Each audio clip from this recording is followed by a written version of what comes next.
আসসালামু আলাইকুম, আমি সাজিদুল ইসলাম, রাইটার অফ ক্যাম্পফায়ার বুক। এখন আমরা যে জিনিসটা যে পড়টা নিয়ে আলোচনা করব রিটেন পরীক্ষার জন্য, সেটি হচ্ছে পরীক্ষক পরীক্ষণ পদার্থ। এখানে 5টা পোস্ট ছিল। এই 5টা পোস্টের বিপরীতে রিটেন পরীক্ষা কেমন হতে পারে, এটা কিন্তু জাস্ট হচ্ছে একটা অনুমান নির্ভর। আপনারা এটা মনে করবেন না যে এটাই হচ্ছে সম্পূর্ণরূপে এটাই আসবে।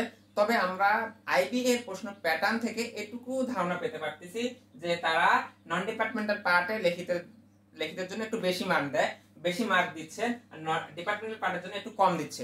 এখন আমরা এই জিনিসটা দেখে নেই। তার আগে আমি আপনাদের বলে নিই, অবশ্যই আপনারা আমার চ্যানেলটিকে সাবস্ক্রাইব করবেন এবং বিভিন্ন চাকরির পরীক্ষা এবং বিভিন্ন চাকরির তথ্যের ইনফরমেশন সম্পর্কে আপনারা আপডেট থাকবেন। ওকে, ধন্যবাদ। তাহলে আপনাদের আমাদের এটা নিয়ে আলোচনা করে নিই। আমাদের প্রশ্ন প্যাটার্ন কিরকম হতে পারে। আমাদের প্রশ্ন প্যাটার্ন হতে পারে বাংলা, ইংরেজি, গণিত, জিকে এবং ডিপার্টমেন্টাল পার্ট 30 অথবা 40।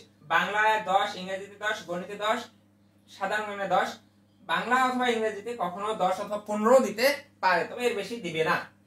একটা জিনিস মাথায় রাখতে হবে, এগুলোর মধ্যে আমরা কোন কোন পার্টটুকু বেশি দেখব। বাংলা রিটেনের জন্য অবশ্যই আপনার অনুবাদগুলো দেখবেন, সারাংশ দেখবেন, সারমর্ম দেখবেন এবং আবেদনপত্র যেগুলো আছে সেই আবেদনপত্রগুলো একটু দেখে নেবেন, যেন আপনি সুন্দর মতো করে লিখতে পারেন। আবেদনপত্র কিন্তু আমরা সবাই লিখতে পারি, কিন্তু আবেদনপত্রে কিন্তু একটা সুন্দর পরিমার্জিত ভাষা আছে।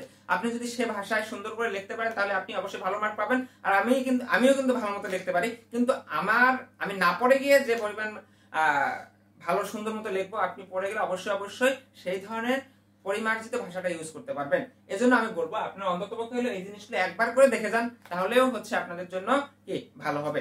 ওকে, এরপর তাহলে আমরা চলে আসলাম, বাংলা চলে গেল। ইংরেজির জন্য অবশ্যই আপনাদের কি কি দেখতে হবে। ইংরেজির জন্য আপনারা দেখবেন অনুবাদ দেখবেন, এসে দেখবেন, প্যারাগ্রাফ রাইটিং দেখবেন এবং কি শর্ট স্টোরি রাইটিং যেগুলো আছে সেই স্টোরি রাইটিং গুলো অবশ্যই একটু দেখে নেবেন। এবং রিসেন্ট যে কোশ্চেন গুলো আছে, রিসেন্ট যে বিভিন্ন ইস্যুগুলো আছে সেগুলো নিয়েও কোশ্চেন থাকতে পারে। আপনার কারেন্ট অ্যাফেয়ার্স দেখতে পারবেন, জেনারেশন জেড, তারপর বিভিন্ন যে রিসেন্ট ইস্যুগুলো আছে সেই ইস্যুগুলো নিয়ে আপনারা অবশ্যই একটু ফোকাস রাইটিং দেখতে পারেন। এরপরে আমরা যেটা দেখব গণিতের জন্য আপনাদের কি কি দেখতে হবে। গণিতের জন্য আপনারা সাধারণত খুব আহামরি কঠিন কোশ্চেন হয় না, সহজ কোশ্চেন হয়, যেগুলো আমরা সায়েন্স নিয়ে পড়াশোনা করছি। ইন্টারমিডিয়েট বেসের কয়েকটা সূত্রগুলো আপনারা একটু দেখে যাবেন, ইন্টারমিডিয়েটের সূত্রগুলো দেখে যাবেন গণিতের জন্য, তাহলে মোটামুটি আপনি এটা কভার করতে পারবেন। আরেকটা জিনিস হচ্ছে ডিপার্টমেন্টাল পার্টের জন্য আপনি কি কি দেখবেন। ডিপার্টমেন্টাল পার্টের জন্য আপনাদের এখানে প্রশ্ন থাকবে মার্ক থাকবে 30 অথবা 40 থাকতে পারে। যদি এনারা ভাইবায় 10-20 রাখে তাহলে হতে পারে 40, আর যদি ভাইবায় 30 রাখে তাহলে আমাদের ডিপার্টমেন্টাল পার্ট হবে 30। এখানে 40, এখানে 30, 70 মার্কের পরীক্ষা হতে পারে অথবা 80 তে পরীক্ষা হতে পারে, তবে 70 হওয়ার পসিবিলিটিটা বেশি। এখানে 440, এটা 30, 70। বুঝতে পারছেন আমার কথা? তাহলে এটার জন্য আপনার ডিপার্টমেন্টাল পার্টের জন্য অবশ্যই যেটা পদার্থ রিলেটেড, তাহলে অবশ্যই আপনাদের পদার্থের যে কোশ্চেনগুলো আছে সেই পদার্থের কোশ্চেনগুলো করতে হবে। এটার মধ্যে পদার্থ এবং ইলেকট্রনিক্স এর বিভিন্ন যে সূত্রগুলো আছে, বিভিন্ন ইলেকট্রনিক যে সিরিজগুলো আছে, এই টাইপের কোশ্চেনগুলো আইডিয়া করে থাকে।